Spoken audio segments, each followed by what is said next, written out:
Hey everybody, welcome back to the Print3D channel. It is May the 4th. That means it's Star Wars Day. And to celebrate something that's been a part of my life since the very beginning, all the way back in 1976, 77, I think May 4th, Star Wars. And we've kind of come full circle on the channel as well because we have a new set that you're seeing behind me. And my very first video, I believe, that I dropped was for Rey's blaster. Finishing and add all the hardware to it and paint it. All in all, I think this turned out great. It was a 14-hour print. We used Maxon Orange PLA in 1.75, but this turned out great. Really cool model, guys. Print this. Pew! Pew, pew, pew! Pew, pew, pew! Whoa! And I did some visual effects in that. It was kind of fun. But this is a little bit different. This is a prop that I have built from scratch using reference images, of course, and modeled in Maxon Cinema4D, and then printed on the gMax 1.5 XT Plus, and then sanded and primed and sanded and primed and sanded and primed, and then painted and then weathered and put together. And we're going to talk about how I did this and what this day means to me, so stick around.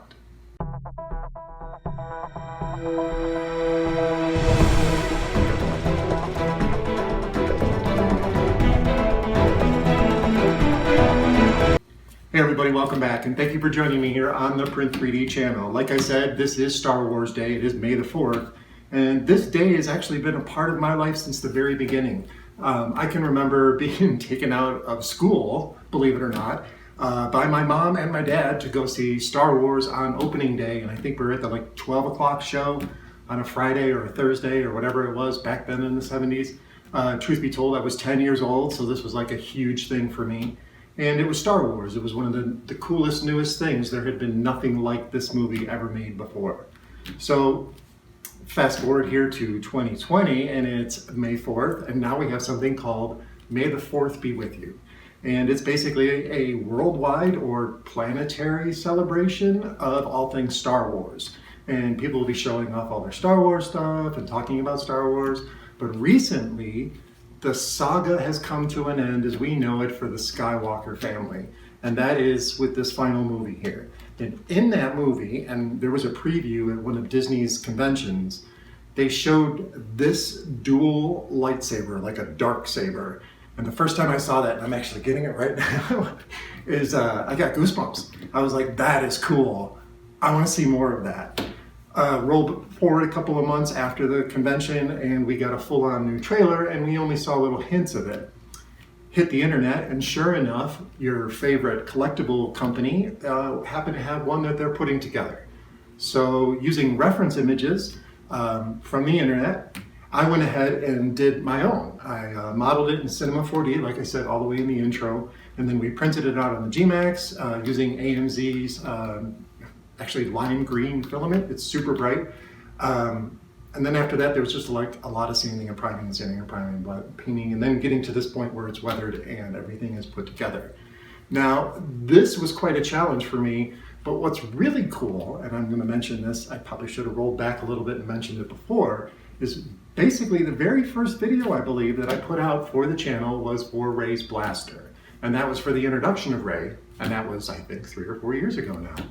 And so this is kind of like a bookending the Print3D channel's beginning and maybe some new beginnings now that we're doing something a little bit different like you see here on the table. And of course we've got this spiffy new set. This is Star Wars Day, and to celebrate it, I wanted to do something special. I've been working on this for months, and I really had a lot of fun building it, and it was actually a little bit challenging doing the modeling, but it was worth it because I think it turned out awesome. I actually have some more weathering I want to do to it. I want to make it look a little bit more realistic to the reference images, which you can see here. And after that, I'm probably going to fix a few things that I noticed on the final assembly and build, and then I will make the files available, which will probably be like Wednesday. So right now there's a link down in the description for Thingiverse. It says TBD, so that's there. And I'm also going to post it on my mini factory since I was able to print it successfully, and I have proof of concept and proof of print. So I'm going to put it up on my mini factory as well. That link is going to be down in the description, so just give it a day or two. This has been quite a challenge to get this done on time. Let me tell you, I actually got out of the hospital and went straight to work on this. Anyway, moving forward, the prop build itself was a lot of fun. And like I said, Star Wars means a lot to me. So this is like really cool for the channel to start with the Star Wars prop and then kind of be starting over again because I have so many other cool projects. Obviously, I wanted to put some time in making you guys a really cool set behind me. And obviously, this project, this undertaking, 2 months, maybe 2.5 months on and off, and I put my heart and soul into it. So the first thing we're going to talk about is we're going to talk about the work for the modeling, and then we're going to talk a little bit about the sanding and priming and all that other fun stuff. And then we're going to talk about the finishing techniques that I did, and I'm going to show you some video along the way. So we're going to cut back and forth. So bear with me, it's going to be a bit of a long video, but I have a lot to show. And again, there will be files available. It's just going to take me a couple of days to fix a few things, and we'll talk about that in a few seconds. First off, let's talk about the motivation for building this particular prop. Now, this is a newer Canon lightsaber that nobody's really seen before. I know there was one in the Clone Wars that was pretty close to what this looks like, but as far as stuff that was put on film, live action, this is the first of its kind. And I really wanted to build it because my hands are a little bit sweaty. I don't want to smear any of the weathering techniques. I really wanted to build it because it really reminded me of Darth Maul's lightsaber, the Darksaber that he had. And his lightsaber always fascinated me because it was dual-ended like this. It was almost like a staff saber. So when I saw this in the preview, I really wanted to build it, and I've never done anything like this before. So for me, this was going to be a lot of challenges. I've done detail painting on model cars and other things like that, and I understand the weathering techniques, obviously, but I've never done anything all the way from scratch. I've always used reference images or other people's models that have already been done before. Now, to my knowledge, I know there's a couple of these models out there on the internet, and there's a couple on Etsy. I followed the screen version copy that was available on a random internet search, and that's the one I used because I believe that one was a little bit more accurate. So let me fold this up, set it back down there. So that was my motivation. I thought this was really cool. I'd never seen anything like it. I wanted to build a cool prop to kind of kick off this year's worth of really cool videos. I'm going to be doing videos every couple of months instead of every week and all that other stuff. I'm going to focus on some really cool projects. Like I said, this took over 2 months. So the next part we're going to talk about is the actual build for this. Now, in Cinema4D, one of the most important things you need to remember is scale. I can't tell you how important it is, scale. When you bring in reference images in any program, the first thing you need to do, and I know this is really important in Fusion 360, and I probably should have realized this in Cinema4D, was to make sure you scale the image area so when you do create the model from your reference images, that it's actually the right size. So the reference images that I got, I just put them in the background. You can use the 4 view in your 3D modeling program, the 4 pane view that gives you the isometric top perspective, top, left, and right, I believe it is, or front and right. Either way, if you put it in the right side panel, which you can see in the lower left-hand corner here, and you set up your viewport, you can link an image into the back, and you can also scale it, and it's super important that you scale it properly. The first thing, obviously, is you need to set the scale for the actual project, and then the scale for the tools that you're using. So once you have the file in and you scale it properly, and every program is different, what I did is I just dropped into a 50mm cube. I kind of guessed from the reference images and the video of how big this would be, as opposed to just kind of winging it.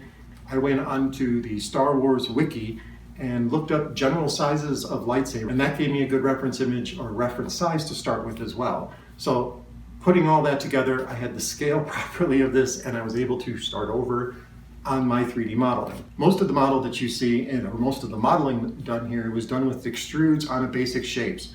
I stayed away from using the subdivision surface to add more polygons and smooth it, because I find that adds a lot of extra broken polygons. I wanted to use, since this is a hard surface modeling, literally hard surface modeling, I wanted it to be very much basic shapes because that's what it was. It was just basic shapes.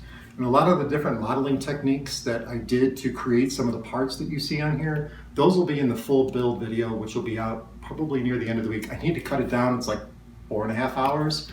It's a little bit too much for you guys right now. So I'll cut it down to something meaty, maybe 90 minutes, maybe less. I'll see what I can do. Anyway, the modeling was hard surface modeling in my opinion, so I just used basic shapes, a lot of extrudes, a lot of selecting polygons, and a lot of chamfering or rounding out the edges of certain areas to make sure that this was a support-free print. And that was another important part, except for the hinge, which you may be able to maneuver to make it print without support. The hinge part needed it. Everything else was printed on here without support, and we still have really solid stepping, and there's some really cool insets that didn't collapse. And I'll show you again in the long form video of the 3D modeling of this particular prop. I'll show you everything that I did. But after I got all the hard surface modeling done and I was happy with the size and the way everything looked, it needed to be duplicated. It's a mirrored thing, but it had to have this hinge at the bottom here. And this was a bit of a challenge because I'd never done that before. And again, I'll show you a little bit more about that in the long form. But once I had the pieces modeled, the next stage was to test print it and make sure everything fit together, because I wanted to use a dowel rod down the center of it. I didn't want to do like a steel rod. I wanted it to be as light as possible because it is a two-piece that sticks together and makes kind of a staff. So I wanted to be able to use a dowel rod, so that required a little bit of testing as well. And that took a little bit of time because I had to make sure that the shrinkage value of the PLA printing would allow for the dowel rod to fit in there smoothly, not loose, not tight, just perfect. So after some size testing and printing to make sure that I had the right size and everything would fit together on just 2 dowel rods, and the dowel rods and all the parts you're going to need as far as what else besides the printing is a couple of dowel rods and some super glue. That's it. Everything else you should have in your shop as far as paints and PLA and a printer. But I didn't add anything. There's no bolts in here that I screwed into it or anything. It's all 3D printed in one way or another. So the next process was to separate the parts out after I did all my hard surface modeling to what was going to be FDM printed and what was going to be mSLA printed or resin printed. Because all these little details that are on here, there's no way my FDM printer, even with a tiny little nozzle, would be able to pick up some of these details unless I dialed in my printer forever and added support material. There's so much going on here. To me, it's much cooler to combine FDM and resin printing or mSLA printing to create a really cool project that has both kinds of 3D printing in it. And that was part of the point of this project as well, is because I have a resin printer that can print all these cool little doodads and stuff on here, all the detail. And if you follow me on social media, you may have seen some of the tiny little bolt heads I was printing. I wanted it to be really cool looking and a really fun project, almost like a model kit. So after separating the parts for resin and separating the parts that go for FDM, it was time to do some test prints. Now for this, again, I used my gMax 1.5 XT Plus from gCreate. It's got a really huge build volume. I could have printed all the parts at once, no problem. But I wanted to print out a set, make sure it was okay, and then go ahead and print out another set while I started sanding this one. That way I was much more efficient. So as you can see, in Simplify 3D, I was able to group all the parts into a nice array in the middle there. And I'll go through all the settings here in Simplify 3D so you guys can see all the settings that I made. Pretty sure this was just like basic PLA settings. I didn't do anything special for this, but I wanted you guys to be able to see what I did in Simplify 3D as far as slicing. Once I had all the parts separated in Simplify 3D into 2 build plates, one for the hinges, which I'd only need 1 set, and then the rest of the FDM parts on the other build plate. So I printed them out, obviously started doing some sanding, and then I printed out the next set. But I did need to print out some resin prints, and for that I used Chi2Box, which is the most common software or slicing software used for your mSLA printer. Now I have an Elegoo Mars Pre Production model. It's not really for sale, so I don't really talk about it too much because if I use it a lot, people can be like, hey, where can I get that printer? I'm like, hey, they don't make it. But I do use it. I do use it for stuff, and this was the ideal printer for this type of stuff because, as you can see on the build plate, I was able to fit all the little doodad parts all on one sheet. Now, as you can see in the middle, it looks like I'm kind of avoiding an area there, and that's purposeful. There's a little wear in my FEP sheet on the bottom of the resin tray, and I'm just avoiding it because I don't want to tear it out of there yet until it's completely destroyed and I can't use any part of it, so I'm just kind of avoiding it there. But anyway, you can see all the parts that printed out. I printed them out in the gray Siraya Tech. It's the Fast Grey resin and just your basic default settings here in Chi2Box. I did add some custom support. You can see some parts have been raised and turned. It was just for flavor, however I wanted to do it. I wanted to see some layer lines, I guess, but not so much that you would notice that it was 3D printed.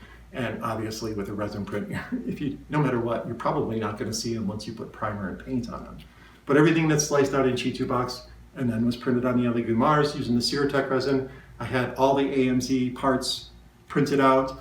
It was time to start doing a whole lot of sanding. I was so not prepared for this part. I tried to put the seam in one location on all the parts, and you can see as I'm kind of rolling through here where the seam sits. And I knew it was going to be a sanding task, but what I didn't see, and at this point I was already committed to it, was that I was getting a little bit of missteps in my prints.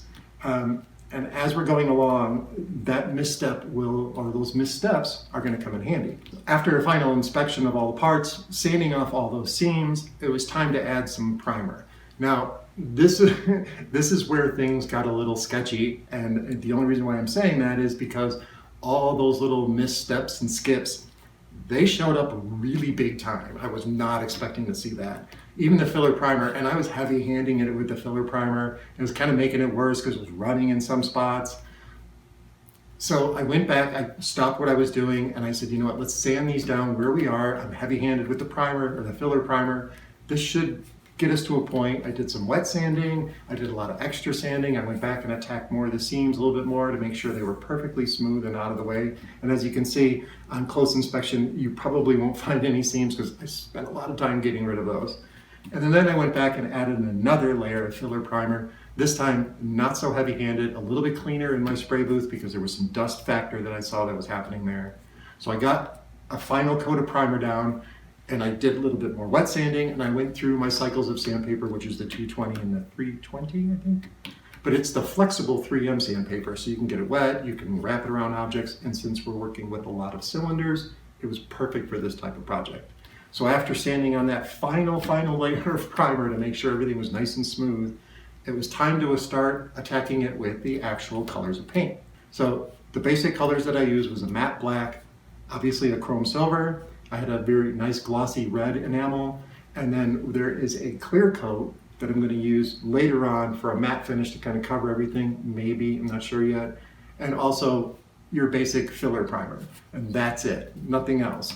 When we got to the end and I started adding the bluing to the saber tips, that's when we added some more color, and we added a matte ink blue and a surf like turquoise color, and I'll show you the cans here.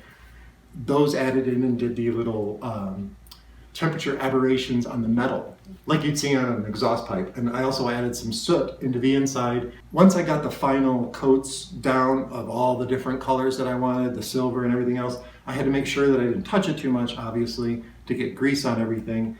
And then it was just time to kind of do the weathering. There was no way to do all the weathering with it assembled because of the vastness of this prop. So one at a time, I took all the pieces and I slowly did the weathering.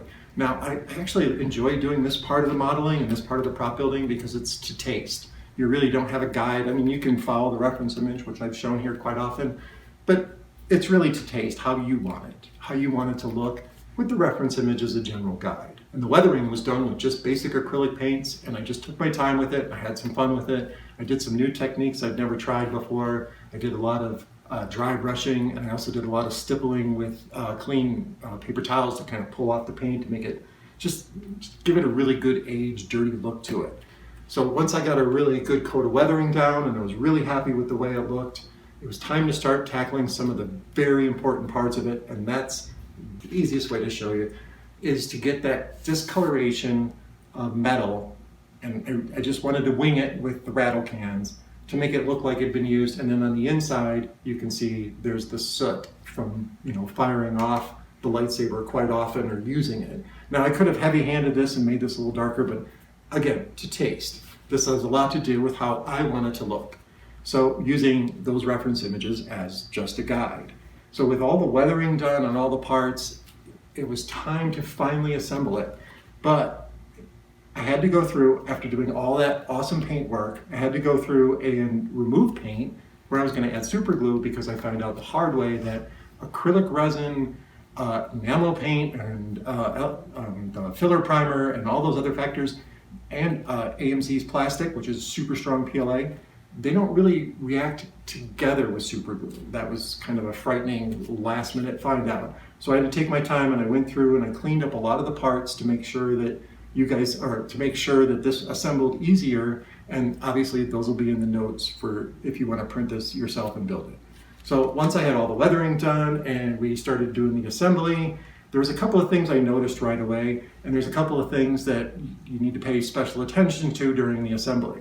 The big one is the direction of how things go. This is a slide-on piece, and these little doodads just kind of glue. This is a one-piece item. These all snap in, and you can see in the build as I'm talking, all the different things that just kind of snap into place. Those are the detail parts that were printed on the resin printer.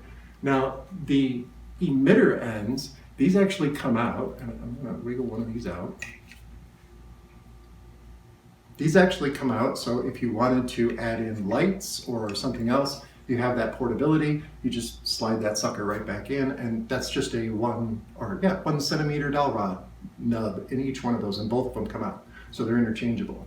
The other thing I wanted to do, and this was during the finishing here, was I had made room for magnets, and I got some really strong rare earth magnets from Harbor Freight that I could barely pull apart myself, but apparently in a group of 10 they're stronger. That's not enough. I would think I would need 3 total magnets on here on each side, obviously on each side, for this to hold together, because it's not gonna hold.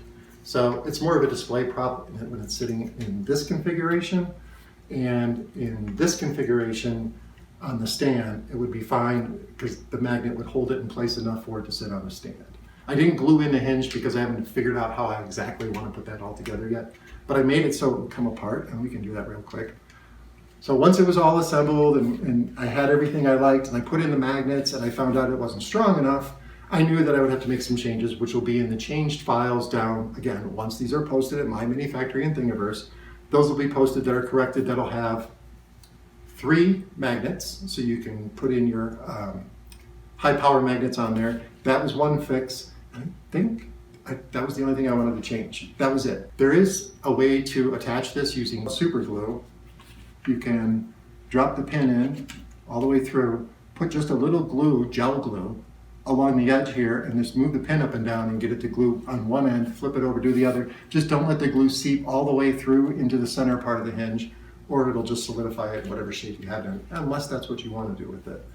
But everything was assembled without too many problems, except for, like I said, I had to test fit a lot of parts at the last minute, and then sand those and add some more. And I think overall it turned out pretty awesome. I'm really happy with the way this looks. There is a little bit more weathering I want to do to it, and I may do that before I finish posting the video, and I'll add it to the back end of the video, or I'm just going to leave it like this. I haven't really decided. I think it looks really, really cool. It does everything I wanted it to do, except for attach right there. But as far as a lightsaber prop goes, this is pretty cool. I am so happy with the results. It was a long journey to get here. I definitely want to build a stand. That's next on the list. But it was a long journey to get here. I can talk about some of the smaller details you may not see as I'm just waving this around, but all the little bolts, let's see, all the little bolts, these are separate pieces. These are separate pieces. Even these little bolts here are separate. They glue on their own. On this side, all 4 of these little pieces, those are separate. They glue in on their own. There is one other place, on the sides here, there's some bolts I forgot to glue in, but they're microscopic little parts. I wanted to do something cool with the resin printer, and what else is cooler than building your own lightsaber? But for now, I think I'm gonna build a stand for it. I'm gonna display it, and then I'm gonna get the files out to you guys so you guys can print it. Everything that I printed was printed on the gMax 1.5 XT Plus using AMZ's lime green filament, and the resin parts were printed on the Elegoo Mars Pre Production model printer using Siraya Tech's Fast Grey resin. I hope you guys liked this project. This was super fun for me to work on. Happy May the 4th. May the 4th be with you. It's Star Wars Day. We built a lightsaber. What more can I say? It was so much fun. I hope you guys enjoyed it. Check out all the information down in the description, the part list, what I used, paints, everything's there. I hope you guys build one and tag me on social media. But for now, happy Star Wars Day, and may the 4th be with you.